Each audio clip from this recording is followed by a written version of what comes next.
cualquier... Análisis Capital, hoy con Damián Querol, director de análisis del Banco Gallego. Damián, buenos días. Buenos días. Bueno, estamos escuchando a nuestro compañero Guillermo Uribe hablar de esa caída en mineras, en automovilísticas, unos descensos que tienen algo que ver con lo que está sucediendo en países emergentes, sobre todo con China, con los últimos datos que hemos conocido.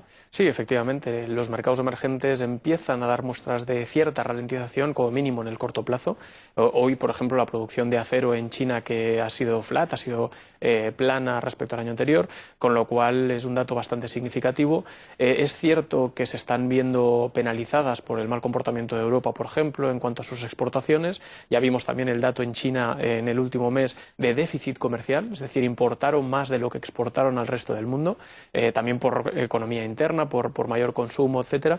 Pero también es verdad que ya están hablando de, por ejemplo, que el renminbi o el yuan, la moneda china, que podría estar ya en el nivel objetivo que ellos les parece coherente o de equilibrio a largo plazo. Ya sabes que siempre Estados Unidos está intentando forzar que bajen o que deprecien su divisa, que aprecien, perdón, a su divisa, y China, en ese caso, y ahora que tiene un consumo interno bastante potente, pues intenta hacer justo lo contrario para que no le aumente la inflación. Estábamos también observando el petróleo, sigue siendo uno de los puntos más críticos ahora mismo, aunque hemos visto un ligero descenso porque parece que Arabia Saudí tiene más pedidos, porque ya se dice que Libia va a volver a tener la misma producción anterior a la guerra civil por la que atravesó el país. ¿Aún así le sigue preocupando la evolución del precio? Sí, claramente. Seguimos teniendo el problema en Irán. Hasta que eso no cese, el petróleo puede seguir en niveles elevados. Ya lo dijimos hace tiempo que efectivamente era una de las posibles inversiones a mantener. Desde el punto de vista de demanda agregada, no tiene sentido el precio del petróleo en este nivel, lógicamente, Sandra. Es decir, no tenemos un crecimiento internacional suficiente como para mantener estos niveles. Pero también es verdad lo que pasó, por ejemplo, en 2008, que la demanda ya estaba cayendo muy fuerte y el petróleo tocó los $160. Es decir, hay otros factores importantes y que tienen mucho peso en el mercado petrolífero, como por ejemplo el problema en Irán, y hasta que eso no se solucione, con muchas probabilidades seguirá la tensión.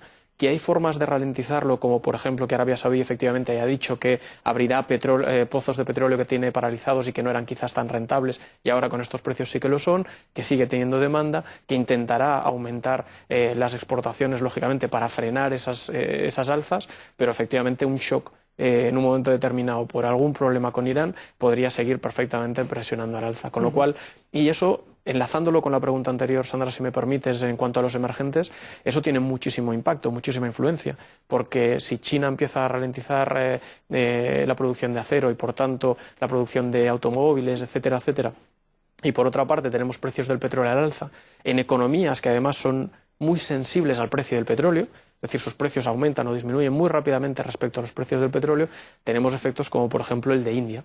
La India ya ha dejado de bajar los tipos de interés, los ha mantenido en el mismo nivel ya en la reunión de ayer, y precisamente lo ha hecho porque el alto precio del petróleo puede tener un impacto en la inflación interna de estos países en el muy corto plazo.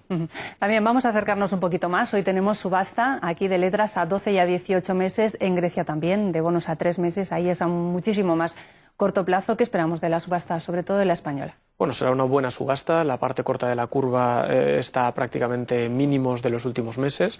Habrá demanda, porque hay sobredemanda en este momento. Se ha permitido bajar el tipo de interés a mínimos precisamente por la presión del Banco Central Europeo, por el segundo paquete a 3 años que nos ha permitido también al sector bancario acudir a subastas de forma amplia en el sector español.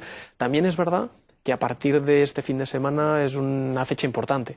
Tenemos las elecciones en Asturias y en Andalucía, y a partir de ahí pues podríamos ver algunas medidas adicionales en cuanto, ya hemos visto muchas de ellas, se han ido anunciando, con lo cual no será nada absolutamente sorpresivo, pero sí que tenemos la posibilidad de que se anuncien medidas aún algo más drásticas que nos permitan reducir aún más el déficit presupuestario de este año, algo que los mercados están esperando de una forma bastante importante. Ahora mismo el tipo de interés del 10 años, del bono de 10 años, está en el 5,20%, se ha mantenido ahí desde hace una semana aproximadamente, a la espera un poco de estas noticias importantes que pueden venir a partir de la semana que viene. Vamos a hablar en los próximos minutos de empresas. Inditex, mañana resultados. ¿Qué estimaciones manejan ustedes? ¿Qué puede hacer la textil? Bueno, Inditex ha superado las expectativas continuamente de forma recurrente en los últimos 3 años.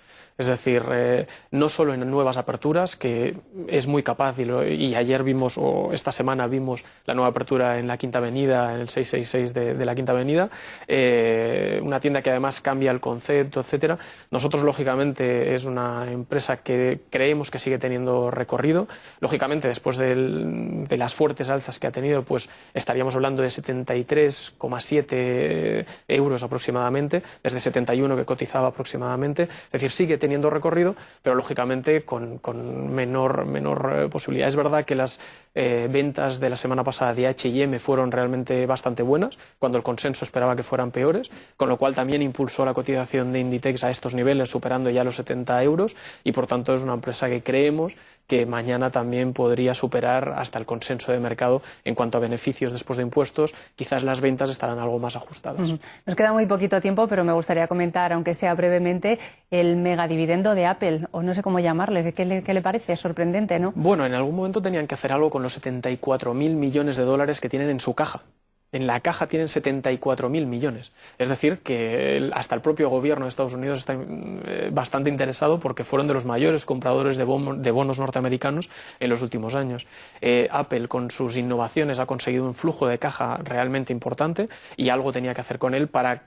Tienes dos opciones: o lo reinviertes en productos que te den esas rentabilidades, o lo devuelves a los accionistas. De alguna forma, las posibilidades son reducidas, porque la caja es suficiente como para aguantar cualquier impacto económico significativo.